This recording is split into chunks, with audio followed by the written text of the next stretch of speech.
अस्सलामुअलैकुम viewers, welcome to all of you on my YouTube channel Crick Chat. मैं उम्मीद करता हूँ आप सब खैरियत से होंगे। व्यूवर्स, आज की वीडियो में हम बात करेंगे जो इंडिया और बांग्लादेश के दरमियान फ़र्स्ट टेस्ट मैच का सेकंड डे रहा उस पर, और साथ ही साथ जो मैच चल रहा है श्रीलंका वर्सेस न्यूजीलैंड, जो टेस्ट मैच चल रहा है वो भी बड़ी क्रिटिकल और बड़ी इंपॉर्टेंट सिचुएशन में मैच आ गया है। इन दोनों मैचेस पर आज की हमारी डिस्कशन रहेगी और मेरे साथ है हमजा। सबसे पहले मैं हमजा से कहूँगा कि वो एक मैच समरी दें आज के दिन की, जो मैच हुआ इंडिया वर्सेस बांग्लादेश। तो सबसे पहले हम देख लेते हैं इंडिया वर्सेस बांग्लादेश के मैच को, जो आज डे 2 था फर्स्ट टेस्ट मैच का। उसमें ये था कि डे 1 पे जब इंडिया ने क्लोज किया तो 339 फॉर 6 आउट थे। रविंद्र जडेजा और रविचंद्रन अश्विन जो थे क्रीज पर मौजूद थे और 195 रन की पार्टनरशिप के साथ मौजूद थे। और आज ये है कि जैसा कि अर्ली आके दोनों आउट हो गए, रविंद्र जडेजा को 100 करना चाहिए था पर नहीं कर सके। तस्कीन अहमद ने 3 विकेटें निकाली आज आगे। और कितना रन किया, यानी कि टोटल कितने पे? 376 पे ऑल आउट हो गई इंडिया की टीम, यानी कि 37 रन। हाँ जी, 37 रन। 37। तो अगर हम बात करें बांग्लादेश की, जब बैटिंग करने आई लंच से पहले ही बांग्लादेश बैटिंग करने आ गया, और जब लंच हुआ तो बांग्लादेश के भी 26 फॉर 3 आउट थे, जिसमें 2 विकेटें जो थी आकाशदीप की थी और एक जसप्रीत बुमराह की थी, जो उन्होंने फर्स्ट ओवर में मेरे ख्याल से शादमान इस्लाम को बोल्ड कर दिया था। नहीं, बात यह है कि जो आकाशदीप है उनकी तारीफ़ करना बनती है, क्योंकि मैंने उनको जब देखा बॉलिंग कराते हुए तो उनकी बॉलिंग में मुझे जो चीज़ नज़र आई वो ऐसे ही लगा जैसे मोहम्मद शामी गेंद करते हैं लेफ्ट हैंड बैट्समैन के अगेंस्ट राउंड द विकेट आकर। जिस तरीके से बॉल पढ़कर अंदर आया, दोनों ही ज़बरदस्त। एक जाकिर इस्लाम थे, एक शादमान इस्लाम थे, एक जाकिर हसन थे और एक वो थे मोमिनुल हक। तो दोनों को जो बॉल पड़ा है वो बॉल ही बड़ा ज़बरदस्त था, मतलब अनप्लेएबल डिलीवरीज थी और जिस पर वो बोल्ड हुए।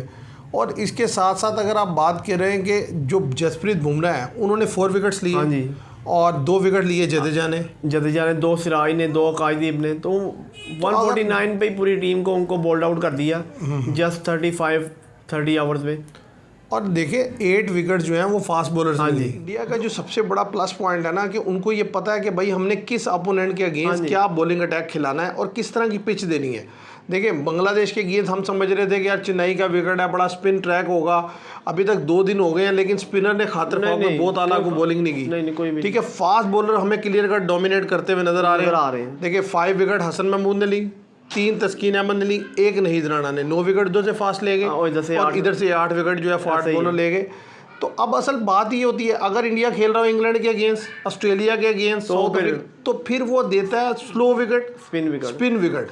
तो उस तरीके से वो मैच निकाल लेते हैं, फिर वो उसके अकॉर्डिंग अपनी टीम भी खिलाता है। देखिए हम समझ रहे थे कि वो 3 स्पिनर से जाएंगे लेकिन उन्होंने 3 फास्ट बॉलर से जाए। इसे कहते हैं गेम अवेयरनेस।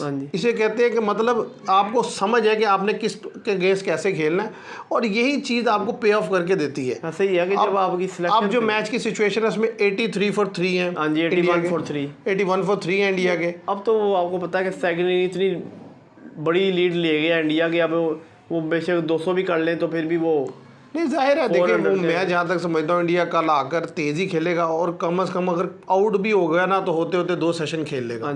और 2 सेशन खेलने का मतलब है 200 रन इंडिया ऐड करने की पोजीशन में होगा, और 200 रन ऐड होते हैं तो मतलब 500 प्लस का टोटल। तो ज़्यादा से ज़्यादा चांस है कि 4th डे के हाफ तक जो है वो मैच खत्म हो जाएगा। लंच तक जो है वो तो अगर खींचा तो टी तक 4th डे में। तो बात यह है कि देखें हम जो इंडिया पाकिस्तान खेल के अगेंस्ट बांग्लादेश खेल रहा था तो हम ये बात बोल रहे थे कि यार पता चल जाएगा जब ये इंडिया के अगेंस्ट खेलेंगे कि आया हम बुरा खेल रहे हैं या ये अच्छा खेल रहे हैं। तो अब तो क्लियर कट जो बात समझ में आ रही है कि वो इतना अच्छा नहीं खेले जितना हम बुरा खेले। और हमारे पास ना बॉलिंग है, ना हमारे पास बैटिंग है, ना हमारे पास फील्डिंग है। हमने हर डिपार्टमेंट में अपने आप को इतना ख़राब कर लिया कि नीचे लेवल की टीम जो है ना वो हमें मारती है। वो भी वाइट वॉश हो गए। नहीं, वो साफ पता चलता है कि हमारे लड़के ना तो उस तरीके से खेलते हैं ना इतने जज्बे से खेलते हैं। और दूसरी चीज़ ये है कि हमारे लड़कों में वो स्किल भी नहीं है। आप देखें ना उनके फास्ट बॉलर इतनी हॉट एंड ह्यूमिड कंडीशन में, चाहे 35 ओवर में वो आउट हुए हैं, लेकिन आप देखें बुमराह ने 35 में से 12-13 ओवर करवा दिए, 10-12 ओवर कर दिए। अच्छा, सिराज ने ओवर किए, आकाशदीप ने ओवर किए। हमारा तो लड़का पहले स्पेल के बाद जब गया, मीर हमजा ने जब उस दिन 26 पे 6 किए हैं पाकिस्तान ने, तो मीर हमजा 5 ओवर के बाद जब दोबारा आया तो उसकी 120 से 22 की विकेट ही नहीं निकाल सके। ऐसा ही है, ठीक है। और 6 ओवर उसने करवाए मोहम्मद अली ने, उसके बाद वो 7वें ओवर में वॉमिटिंग होनी शुरू हो गई उन्हें।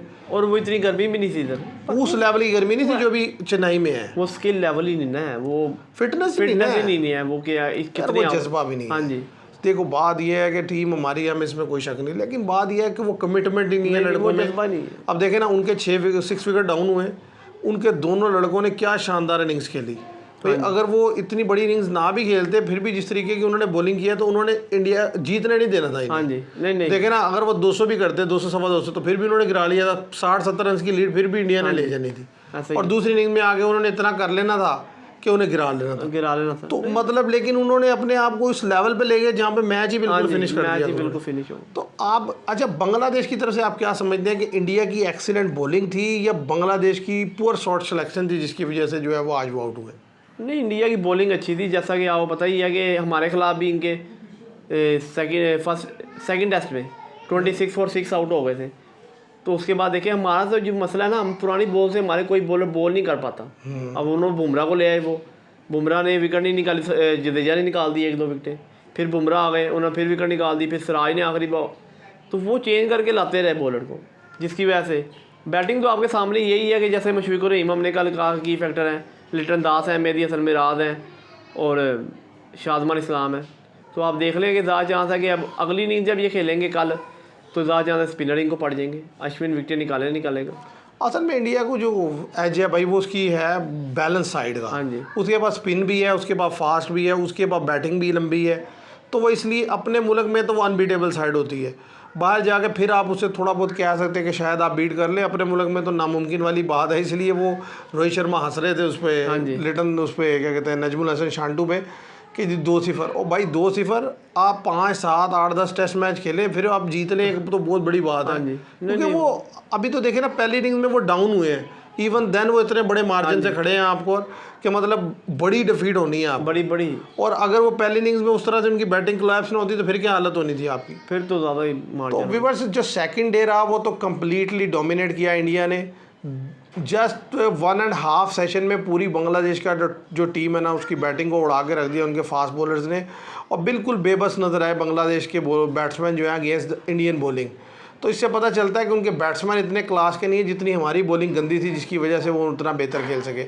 और दूसरी तरफ अगर हम बात करें जो सेकंड टेस्ट मैच चल रहा है न्यूजीलैंड वर्सेस श्रीलंका, बड़ा इंपॉर्टेंट फेज में ये मैच दाखिल हो गया। हाँ जी, ज़्यादा चांस है कि कल उनका भी पता चल जाएगा मैच। भाई देखिए ना, जब लास्ट डे जब मैच फिनिश हुआ तो उसमें यह था कि न्यूजीलैंड बड़ी अपर हैंड लिए हुए था, या बेहतर पोजीशन में आप कह सकते हैं कि 255 वो 4 थे, तो चांस था कि 50 रन रह गए लीड उतारने के लिए, तो 100 या 100 प्लस रन अगर वो ऐड कर देते हैं हाँ जी तो वो मैच जीतने की पोजीशन में होंगे। लेकिन हुआ ये कि उन्होंने उनको जो है वो जस्ट 85 रन बनाने दिए और खुद आके जैसे बैटिंग की, उसको कैसे देखते? वो शानदार बैटिंग की है, जैसा कि पहला जो अर्ली आउट हो गया निशान का, विलियम रोडकी ने आउट किया उनको, उसके बाद जो पार्टनरशिप लगी वो बहुत एक्सीलेंट थी। अगर उधर विकेट गिर जाए ना, ये चंदीमल या करुणा रत्ने आउट हो जाए तो ये 200 के अंदर आउट हो ही ना था। अब तो ये है कि ये 300 के अबव जाने के लिए सलाहियत रखते हैं, क्योंकि जैसा कि न्यूजीलैंड की बॉलिंग जो ऑफ कलर नज़र आ रही, खासतौर पर स्पिनर और सूथी भी ऑफ कलर नज़र आ रहे हैं। वो कैप्टन है और वो कोई बात ये है कि श्रीलंका में आपका स्पिनर ही ना परफॉर्म कर रहा हो तो फिर आपने क्या खेलना है। और सबसे बड़ा मसला ये है कि मुझे तो जो कंसर्न है वो ये है कि एक ही तरह के 3 स्पिनर खिलाए हैं आपने, रचिन रविंद्रा भी वही, सैंथनर भी वही और एजाज पटेल भी वही। हाँ जी, तो मतलब या तो आप एस छोडी को खिला लेते या आप फिर ब्रेसवेल को रखना चाहिए था आपको।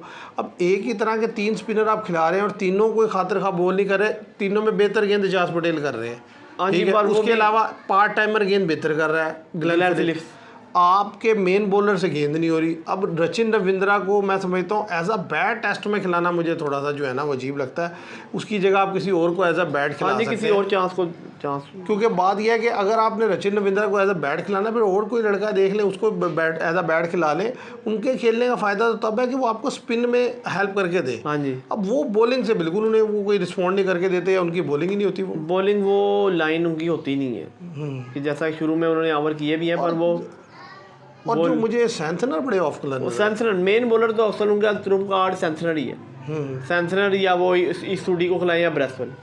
मैं यही इनको स्पिनर प्रॉपर मानता है, या फिलिप्स चलो बेहतर बॉल। फिलिप्स तो देखिए एज अ बैट खेलता है ना, वो थोड़ी बहुत ओवर भी करा देता है, उसमें वो विकेट भी ले लेता है।